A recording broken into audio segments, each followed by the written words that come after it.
Here's what I like to call the 7 ultimate steps in perfecting your dance. I'll be guiding you through the process of learning your choreography, but I'll also be sharing some 5 valuable tips at the very end specific to dancing, so make sure you stick till the end to learn that. So number 1, this is almost like a pre-step to learning your dance, but before you actually learn the choreography and get straight into it, you want to watch it almost like a million times so you're extremely familiar with the dance. You know the general order mentally, but you don't know it physically.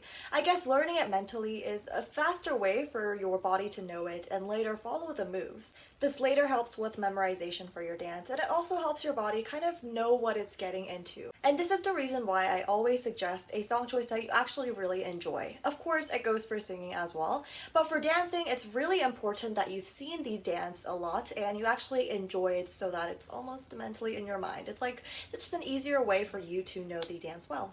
And with the second step, we actually begin learning the dance. So a big question that I get is, how do I actually learn dance? What are some ways that I can learn dance, especially when I'm a beginner? So I suppose there's 2 ways of going about it. Of course, there's other ways beyond that, but here are the 2 general ways. So the first way is a tutorial video. Pretty self-explanatory. You can just simply search up tutorial on YouTube, and typically you'll get a few options. But if they're an underrated song choice, of course, there aren't going to be many tutorials around. So I guess another option to that, let's say if you don't have a tutorial or you don't really like watching tutorials, that's me personally, just because I feel like the speed isn't for me. So what I do then, if there isn't a tutorial in that case, then I would just go with a dance practice. That's the simplest way, and honestly I think it's a very organic way of learning your dance.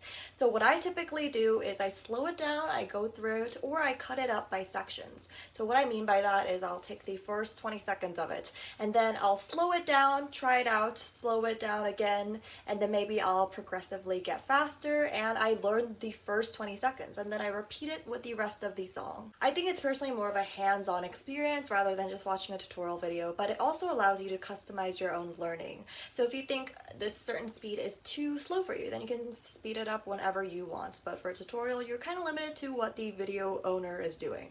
And of course, make sure you're choosing a mirror dance practice because that is the correct way of learning. So when they raise their left hand, technically you should be raising their right. It just works better that way. Of course, for audition videos specifically, they aren't going to look at if it's mirrored or not. It doesn't matter if you're raising your left hand when you really should be raising your right.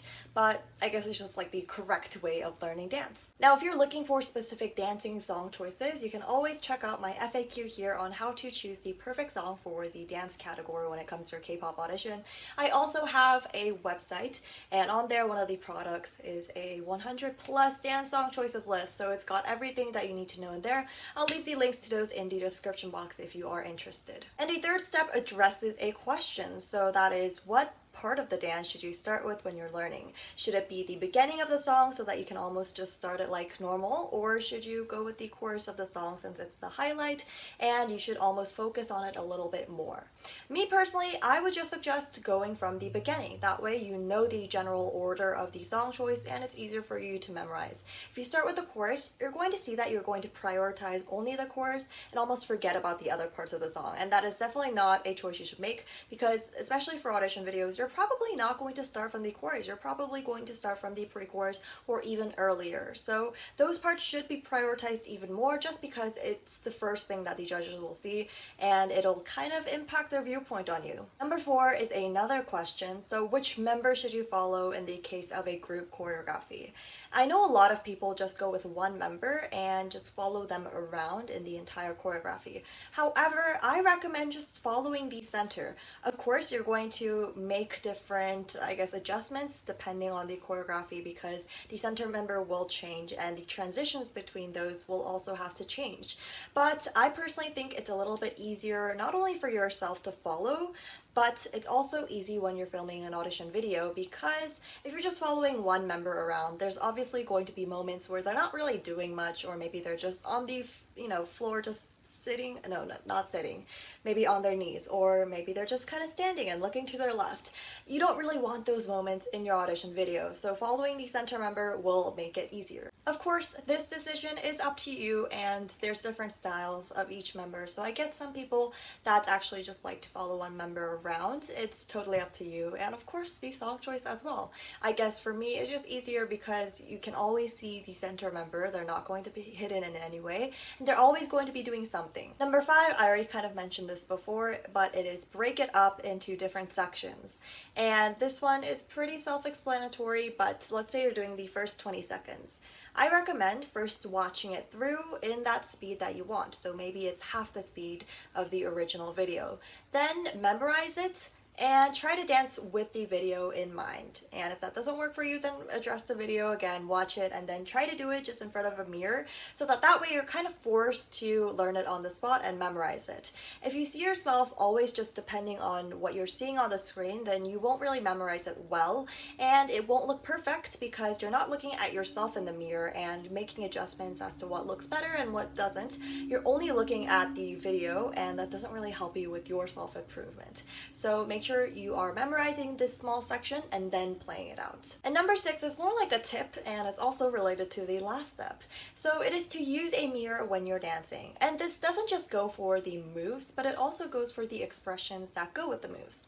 So when you're actually just learning the dance, obviously you have to make sure that you've got the same clarity and the same directness as the original choreographer or the dancer. When you're first learning the moves, make sure you actually do it with the mirror so that you can see how fluid your moves are, how smooth your moves are, and make sure you make those adjustments while you're actually learning the dance, because it's really difficult to later change that because you're so used to doing it one way that you forget how to do it the proper way, I suppose. So now let's say you've got the moves down, you've memorized it, and it's pretty much good to go. However, there's still expressions that you need to incorporate. Now for expressions, I recommend leaving that to the last part because it's going to be really difficult when you're trying to learn the moves but also add expressions.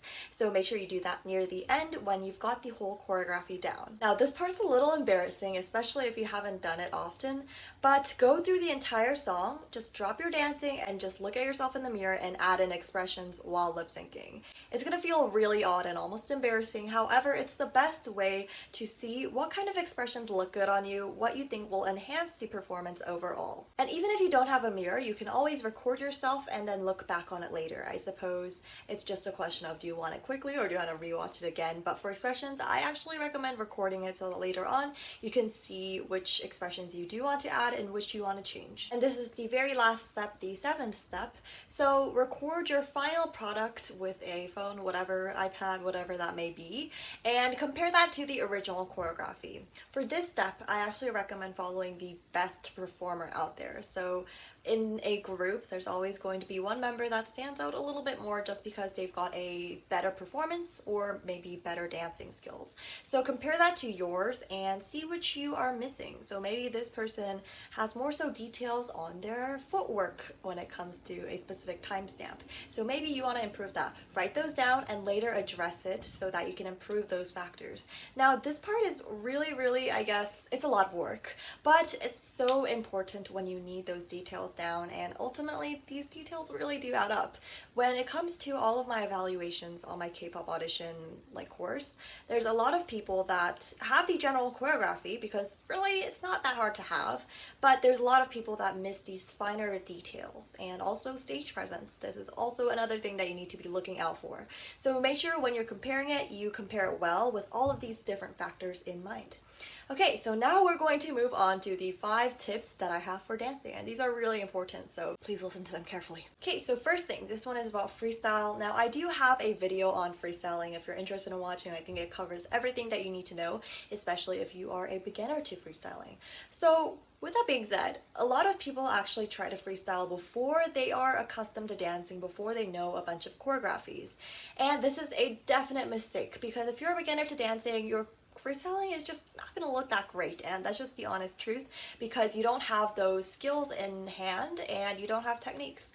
So when you are a beginner, just start with learning choreographies that are already out there.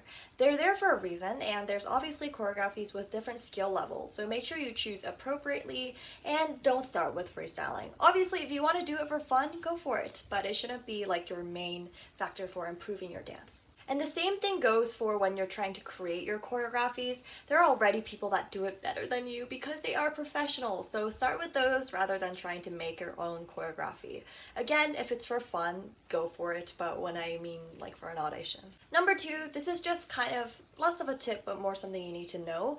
Boy group dances aren't always going to be easier. Just because they've got more power to it and it looks more emphasized doesn't necessarily mean that it's going to be more difficult. For example, girl group dances have a lot of fluidity to them, and some people have trouble with that because they might look stiff when it comes to these specific choreographies, and they just don't have the fluidity to achieve the, I guess, perfection of girl group dances. And even with girl group dances, there's a lot of ones based on power. So what I'm saying here is don't discriminate between the two because they've both got pros and cons that might work with your strengths and weaknesses. So number three, you don't always have to, I guess, follow the style of the original choreography. If you want to make it your own, go for it.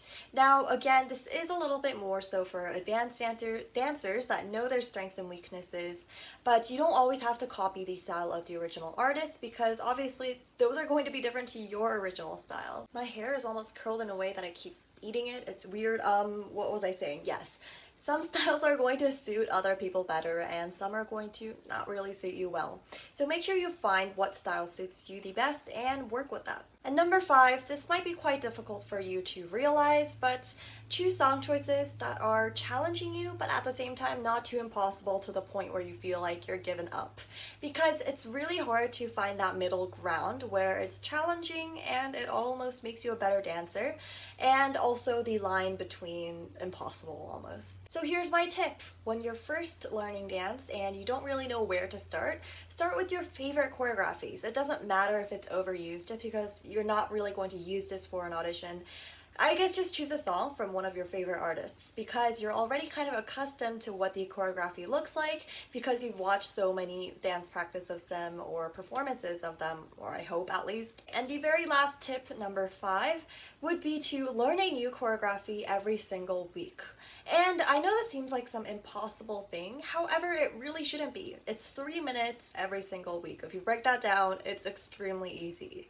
And it doesn't have to be a super difficult choreography. Go with your skill level as I mentioned before and learn a new one every week so that you build on these skills consistently. Maintaining these habits are really, really crucial when you're trying to build on the skill of dancing, but really any skill in general. So with that being said, thank you so much for watching this video. The question of the day is, what would be the best tip that you would give to beginners when it comes to the dancing category? Thanks so much for watching, and make sure you check out the other videos in the description box, and I'll see you guys in the next one. Bye bye!